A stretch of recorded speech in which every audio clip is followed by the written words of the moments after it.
আজকে দেখাবো finally decoration. Hello viewers, আসসালামু আলাইকুম।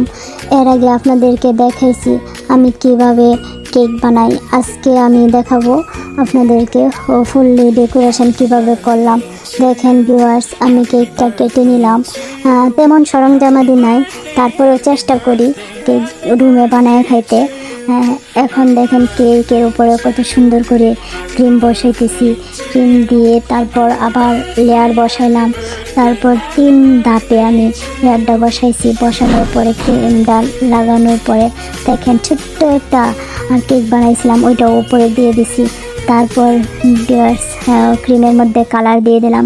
কালার দেওয়ার পরে আবার ফাইনালি আমি এত সুন্দর কেক ডেকোরেশন করতে পারি, আপনারা দেখলে অবাক হয়ে যাবেন। দেখবেন আর হাসবেন, দেখবেন আর হাসবেন।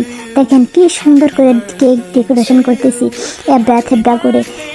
তারপরেও বানানোর পরে মোটামুটি ভালোই লাগছিল, তেমন খারাপ লাগেনি। দেখেন হ্যাপি বার্থডে লিখতে যায়া আমার বারবার হয়ে যাচ্ছে, এলোমেলো হয়ে যাচ্ছে। তারপরেও কি আর করা, ওইভাবে রেখে দিলাম। দেখেন আমার একজন কলিজার নাম লিখেছি।